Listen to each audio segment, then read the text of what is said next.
नमस्कार, स्वागत है आपका आपके अपने चैनल उज्ज्वल जीके में। मैं हूं सीमा तेजस। आज हम पढ़ने जा रहे हैं प्राचीन भारतीय इतिहास के 90 महत्वपूर्ण प्रश्नोत्तर और ये प्रश्न बहुत ही महत्वपूर्ण हैं। ठीक है, तो चलिए पढ़ना शुरू करते हैं। प्राचीन भारतीय इतिहास के वन लाइनर क्वेश्चन हम आज से शुरू कर रहे हैं। तो किसी तो वीडियो में 90 क्वेश्चन हो जाएंगे, किसी में 100 या 200 तक भी हम क्वेश्चन देखेंगे प्राचीन भारतीय इतिहास के। ठीक है, तो चलिए पढ़ना शुरू करते हैं। पहला प्रश्न है, आर्य शब्द का अर्थ क्या है? तो देखिए, आर्य शब्द का अर्थ होता है श्रेष्ठ या कुलीन। आर्यों की भाषा क्या थी? आर्यों की भाषा थी संस्कृत। आप किसी भी एग्जाम की तैयारी कर रहे हैं तो आपको प्राचीन भारतीय इतिहास, मध्यकालीन भारतीय इतिहास और आधुनिक भारतीय इतिहास से संबंधित जो महत्वपूर्ण प्रश्न है वो किसी न किसी परीक्षा में ज़रूर पूछे जाते हैं, तो इनको आप एक बार ज़रूर देखिएगा। आर्यों का मुख्य व्यवसाय क्या था? पशुपालन एवं कृषि जो था ये आर्यों का मुख्य व्यवसाय था। आर्यों ने सबसे पहले किस धातु की खोज की थी? आर्यों ने सबसे पहले लोहे की खोज की थी। नेक्स्ट है, उत्तर वैदिक काल की वेद विरोधी एवं ब्राह्मण विरोधी धार्मिक अध्यापकों को क्या कहा जाता था? जो वेद विरोधी और ब्राह्मण विरोधी धार्मिक अध्यापक होते थे उनको श्रमण कहा जाता था। श्रमण कहा जाता था, जिसमें बौद्ध भी आ जाते थे। उसके अलावा भी जैसे कई जो संप्रदाय थे उनके जो अध्यापक थे वो भी श्रमण कहलाते थे। वैदिक गणित का महत्वपूर्ण अंग क्या है? वैदिक गणित का महत्वपूर्ण अंग होता है शुल्ब सूत्र। वेदों की संख्या कितनी है? 4 है। ऋग्वेद, यजुर्वेद, सामवेद, अथर्ववेद। सबसे प्राचीन वेद माना जाता है ऋग्वेद। किस वेद के द्वारा वैदिक संस्कृति के बारे में ज्ञान होता है? ऋग्वेद के द्वारा वैदिक संस्कृति के बारे में ज्ञान होता है। भारत के राज्य चिन्ह में लिखा जो सत्यमेव जयते है वो किस उपनिषद से लिया गया है? जो राज चिन्ह है भारत का सत्यमेव जयते वो मुंडक उपनिषद से लिया गया है। भारतीय संगीत का आदि ग्रंथ किस वेद को कहा जाता है? सामवेद को कहा जाता है। प्रथम विधि निर्माता कौन है? प्रथम विधि निर्माता मनु को माना जाता है। मनुस्मृति की रचना मनु ने की। कृष्ण भक्ति का पहला और प्रधान ग्रंथ जो है वो श्रीमद् भगवद गीता है। ऋग्वेद में संपत्ति का जो मुख्य रूप था वो गोधन होता था। गाय ही क्या है? धन है। किस मंडल में शूद्रों का उल्लेख ऋग्वेद में पहली बार हुआ? तो 10वें मंडल में शूद्रों का उल्लेख जो है ऋग्वेद में पहली बार हुआ। पुराणों की संख्या कितनी है? 18 है। पुराणों की संख्या कितनी है? 18 है।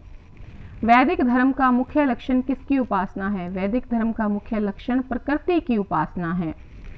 किस देवता के लिए ऋग्वेद में पुरंदर शब्द का प्रयोग किया गया है? इंद्र को क्या कहा गया है? पुरंदर, यानी कि दुर्गों को नष्ट करने वाला।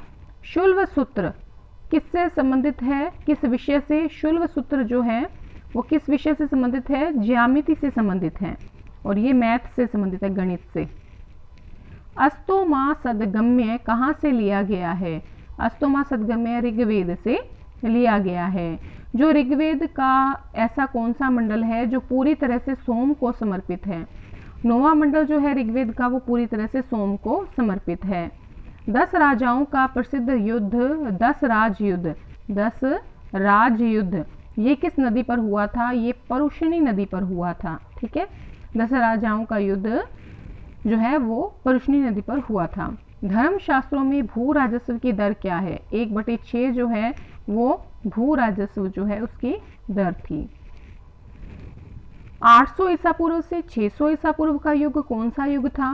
ब्राह्मण युग कहलाता था। 800 ईसा पूर्व से 600 ईसा पूर्व का युग। देखिए, ये सारे क्वेश्चन बिल्कुल सही हैं, ऑथेंटिक बुक से बनाए गए हैं, तो इसलिए आप टेंशन मत लीजिए कि कोई क्वेश्चन गलत है। हाँ, 99.1% तो ये बिल्कुल सही है। 0.1% जो है गलती हो भी सकती है, बाकी 99% जो है गलती नहीं है।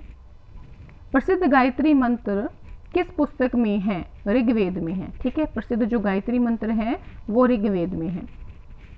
देखिए, जब हम किसी चीज़ को तोड़कर पढ़ते हैं तो वो हमें बड़ी जल्दी याद होता है। ठीक है, इसीलिए छोटे छोटे प्रश्नों के माध्यम से आप इतिहास को पढ़ें तो आपको जो इतिहास है बिल्कुल बढ़िया तरीके से याद हो जाएगा। और जो हिस्ट्री है, ज्योग्राफी है, पॉलिटिकल है, ये हमेशा किसी ना किसी नहीं, हर परीक्षा में, चाहे आप रीट लें आप, है ना, आरपीएससी फर्स्ट ग्रेड लें, सेकंड ग्रेड लें, इसमें इतिहास जरूर पूछा जाता है, भूगोल भी ज़रूर पूछा जाता है, राजनीति विज्ञान भी आता है। तो इनको आप छोटे छोटे रूप में, टुकड़ों में पढ़ें तो आपको ये लंबे समय तक याद रहेगा। प्रसिद्ध गायत्री मंत्र जो है वो ऋग्वेद में है। न्याय दर्शन को किसने प्रचारित किया था? न्याय दर्शन को गौतम ने प्रचारित किया था। किसने प्रचारित किया था? गौतम ने।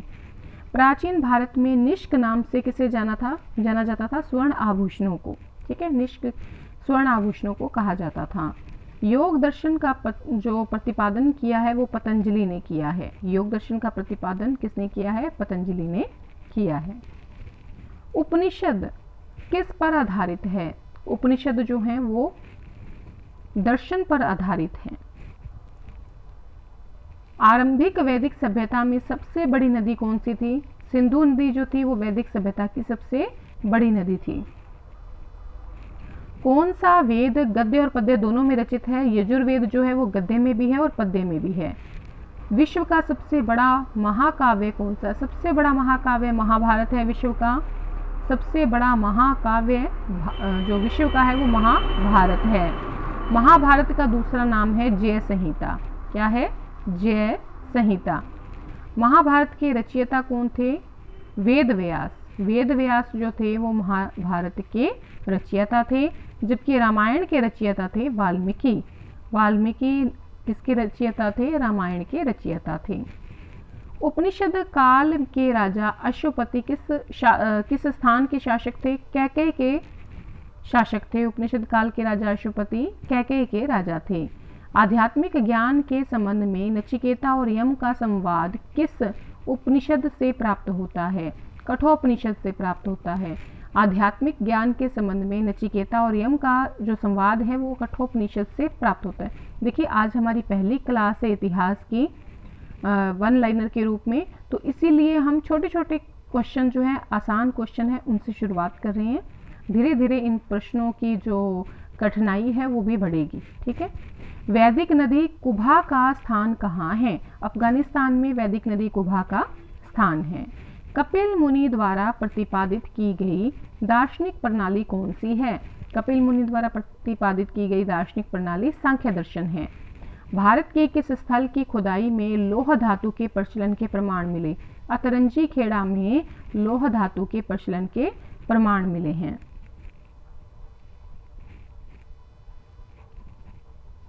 किस वेद का संकलन ऋग्वेद पर आधारित है? सामवेद का जो संकलन है वो ऋग्वेद पर आधारित है। कर्म का सिद्धांत संबंधित है मीमांसा से। कर्म का सिद्धांत जो है वो किससे संबंधित है? मीमांसा से संबंधित है।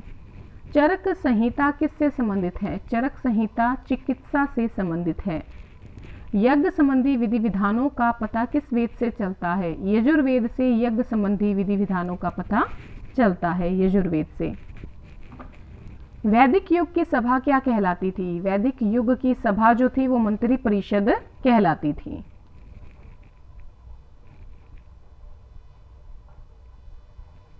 कौन सी दस्तकारी आर्यों के द्वारा व्यवहार में नहीं लाई गई? लुहारगिरी जो है वो आर्यों के द्वारा व्यवहार में नहीं लाई गई। किस वेद में जादुई माया और वशीकरण का वर्णन किया गया है? अथर्ववेद में जादुई माया और वशीकरण का वर्णन किया गया है। प्राचीन व्याकरण ग्रंथ अष्टाध्यायी किसके द्वारा रचित है? पाणिनि के द्वारा रचित है। प्राचीन व्याकरण ग्रंथ अष्टाध्यायी पाणिनि के द्वारा रचित है।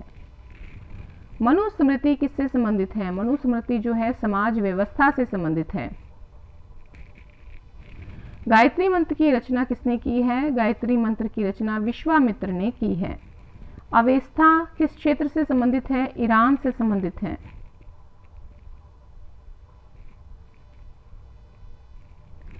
सेंधववासी मिठास के लिए किस वस्तु का प्रयोग करते थे? शहद का प्रयोग करते थे मिठास के लिए। सेंधव सभ्यता में कौन सी प्रथा प्रचलित थी? पर्दा प्रथा और वेश्यावृत्ति, ये दोनों प्रचलित थी सेंधव सभ्यता में। वैदिक काल की दो प्रसिद्ध विदुषी महिलाएं कौन सी थी? एक द्वापाला थी और एक घोषा थी। संगम काल में कितनी रचनाओं का वर्णन मिलता है? 2289।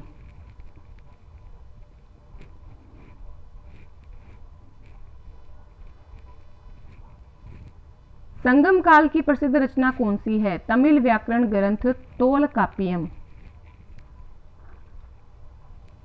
तोलकाप्पियम की रचना की थी तोलकाप्पियर ने। चोल वंश का सबसे प्रसिद्ध शासक कौन था? करिकाल।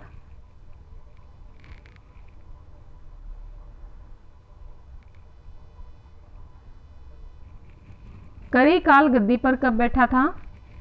190 ईस्वी के लगभग बैठा था।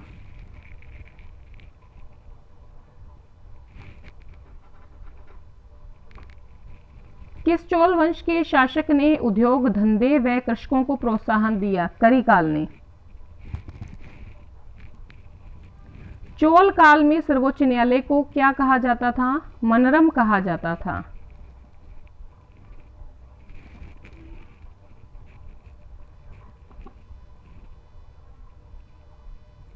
मानसून की खोज किसने की? मिस्र के नाविक हिप्पालस ने मानसून की खोज की। चोल काल में सूती वस्त्र उद्योग का प्रमुख कौन सा स्थान था? उरैयूर। पांड्यों की राजधानी कहाँ थी? मदुरई में।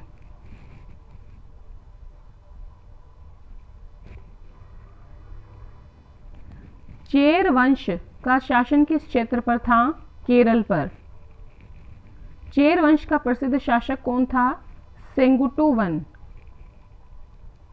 किस शासक को लाल चेर कहा जाता था? सेंगुटुवन को। ये बहुत बार प्रश्न पूछा गया है। गुप्त वंश की स्थापना कब हुई? 319 ईस्वी में। गुप्त वंश की स्थापना किसने की? श्रीगुप्त ने और इसका उत्तराधिकारी घटोत्कच था। गुप्त वंश के किस शासक ने महाराजा धीराज की उपाधि धारण की? चंद्रगुप्त प्रथम ने। आर्यभट्ट कौन था? खगोल वैज्ञानिक व गणितज्ञ था आर्यभट्ट। आर्यभट्ट किस वंश के समकालीन था? गुप्त वंश के समकालीन था। गुप्त शासकों की राज दरबारी भाषा क्या थी?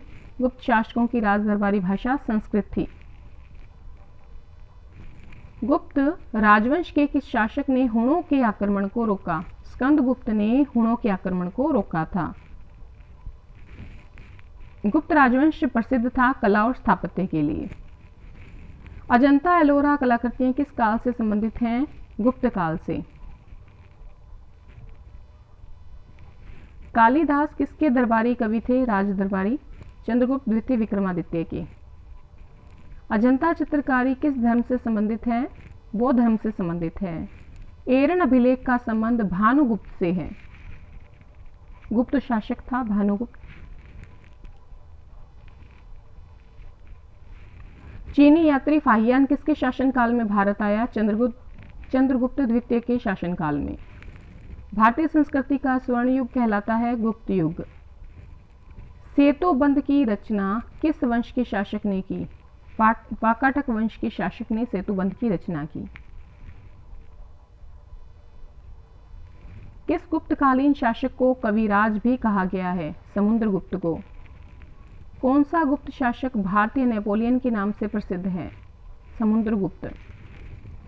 स्कंदगुप्त को किस लेख में शक्रोपम कहा गया है? कहोम स्तंभ लेख में।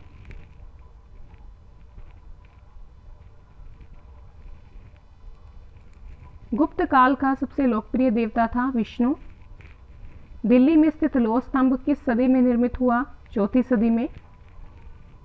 फाहियान द्वारा लिखित ग्रंथ फो कुओ की में वर्णन है बौद्ध धर्म के सिद्धांतों का।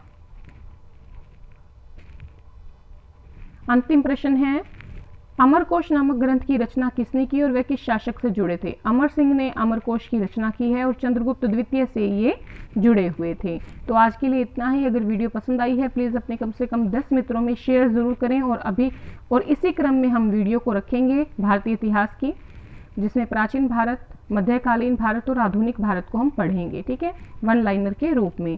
90 क्वेश्चन भी हो सकते हैं, 100 भी हो सकते हैं, 200 क्वेश्चन भी हम ले सकते हैं, ठीक है।